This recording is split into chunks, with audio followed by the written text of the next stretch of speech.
Greetings, everyone, and welcome to Shakespeare Unpacked. I am Vanessa Komonsu, and I'm with Mbongo Monica.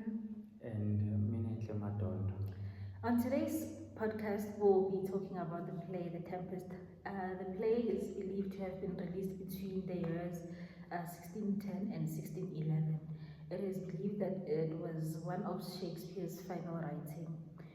We will be discussing three themes which appear on the play, which are power and control, revenge and forgiveness, and magic and supernatural.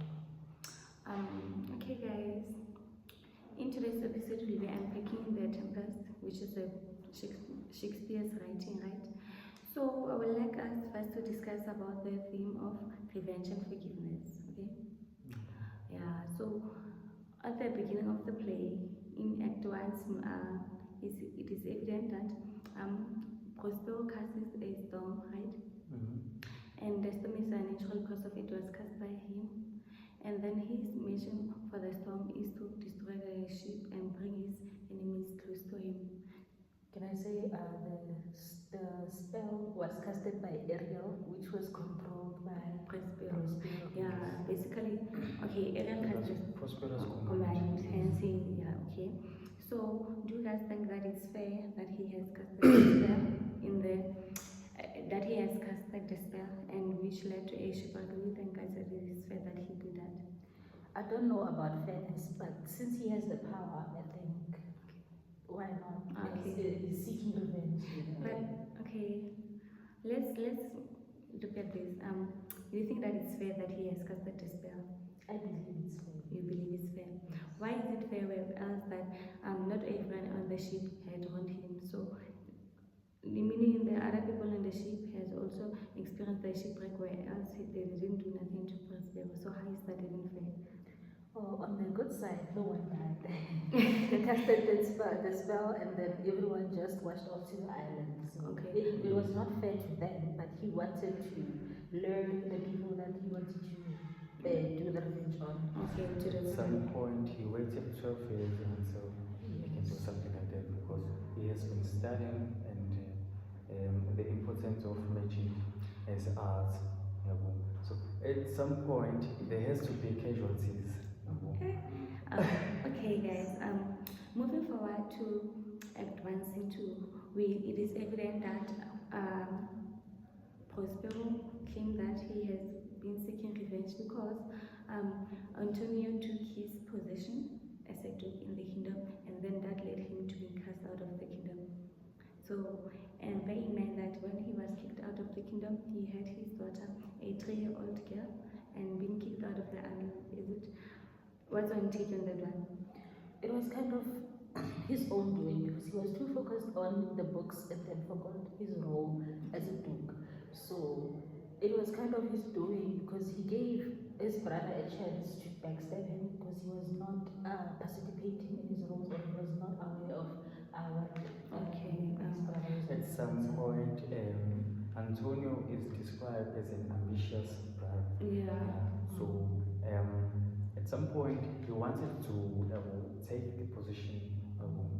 Guys, bear in mind that as I've said that in Act 1, Scene 5, that he claimed that he's doing this because of they have wronged him. And then he was not given a second chance to explain himself why he did what he did. Instead, he has just been kicked out with a 3-year-old. Hence, he found the island. And according to him, it was his, not knowing that there are people living there, such as Caliban and that spirit, because of, I'm not going to say him or him because of the spirit doesn't have any gender.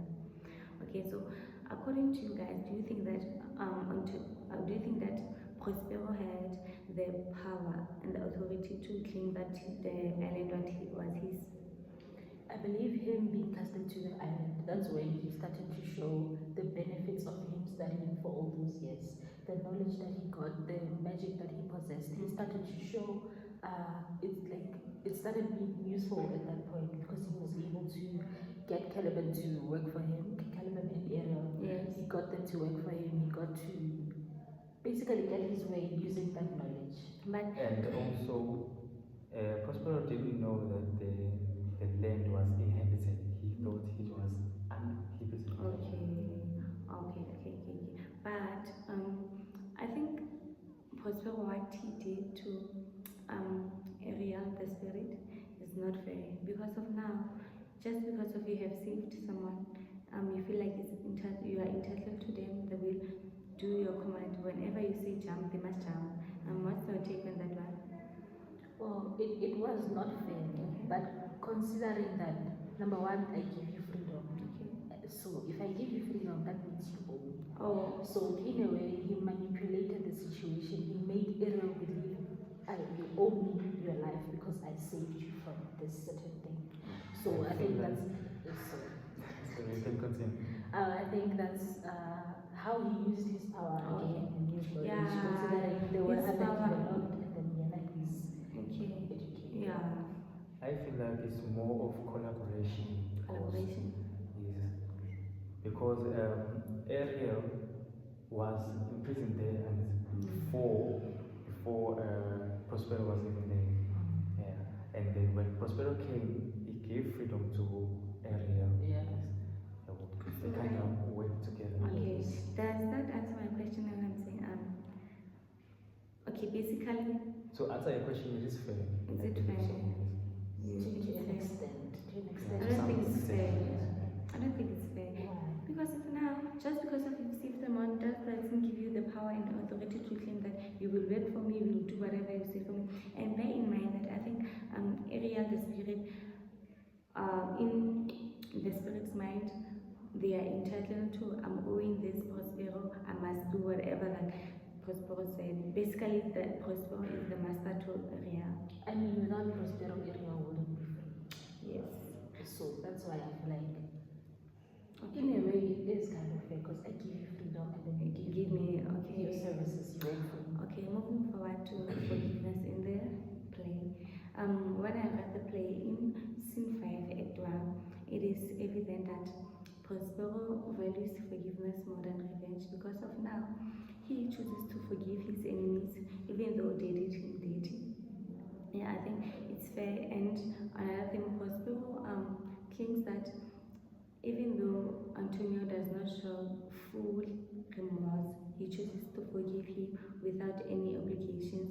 And there, again, he chooses to forgive the king for not giving him another chance to explain himself.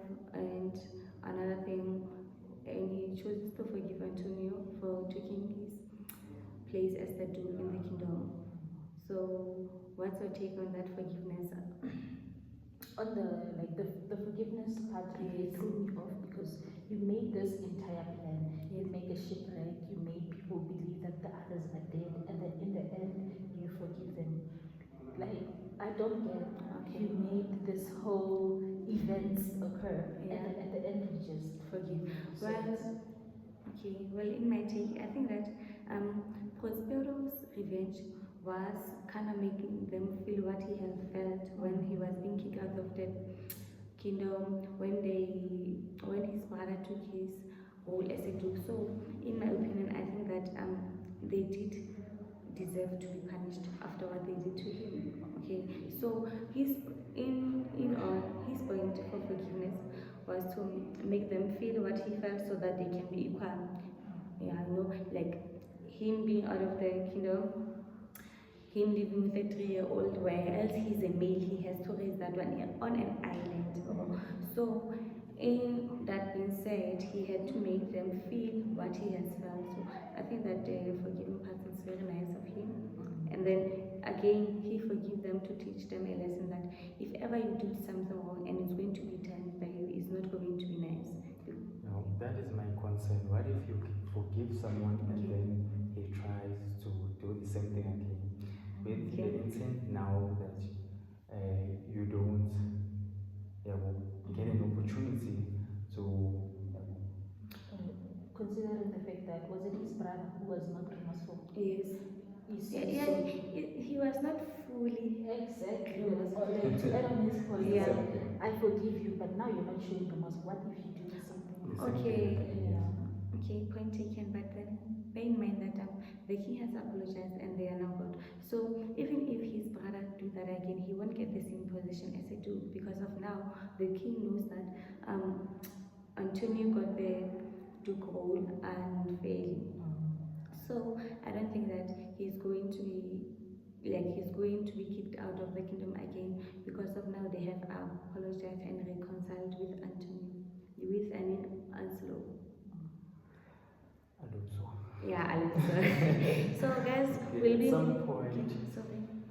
at some point, I feel like forgiveness or apologizing is not enough. Like he was stranded on the island for 12 years after all. You see, so you don't just forgive something like that.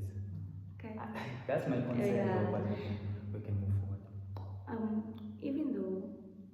Even though Antonio showed a little remorse and Prospero still forgave him, this shows that he values forgiveness more than revenge.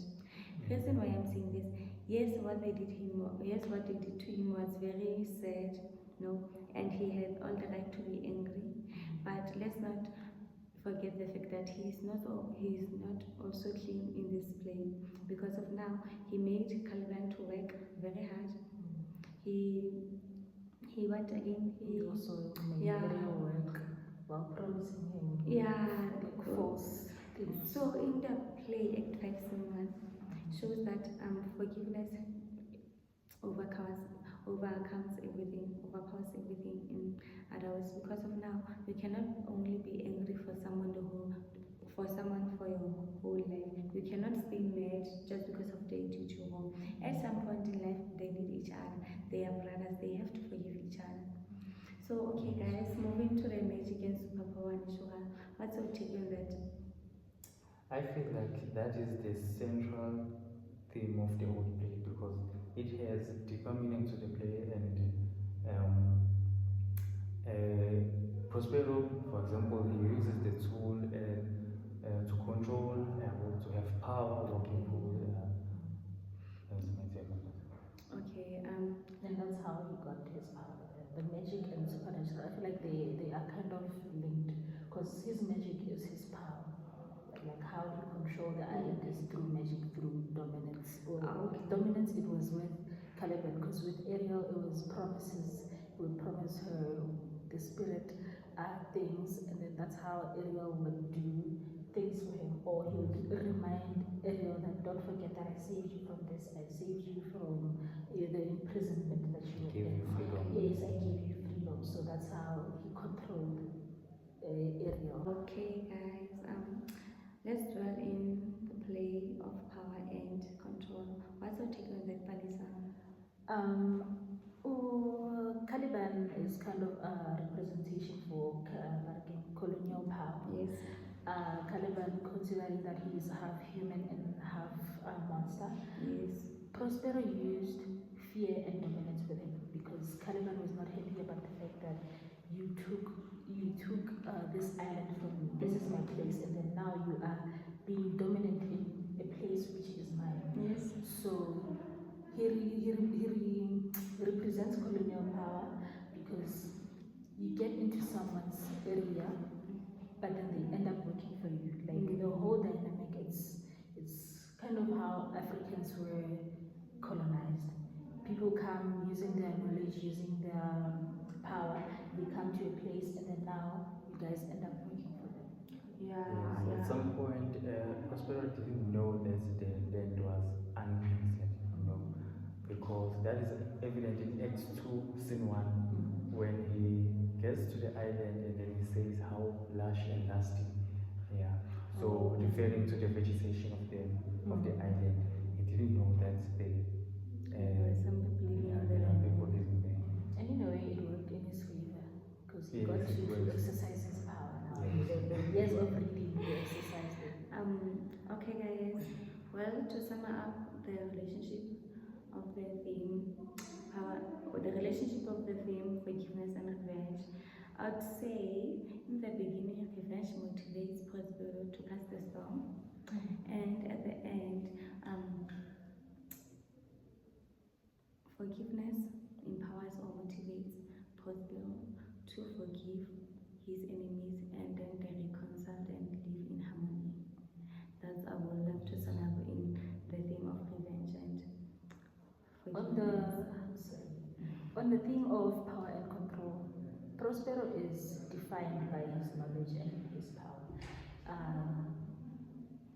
He everything about the play, it's him showing his years of work, his years of reading, it's him basically practicing that.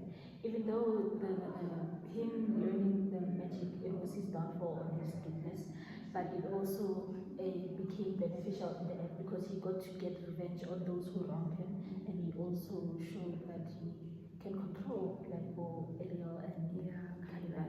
Yes, on the theme of magic and supernatural, yeah, I think that that is more of the central theme of the play, because Prospero uses the magic of the arts of magic, Yes.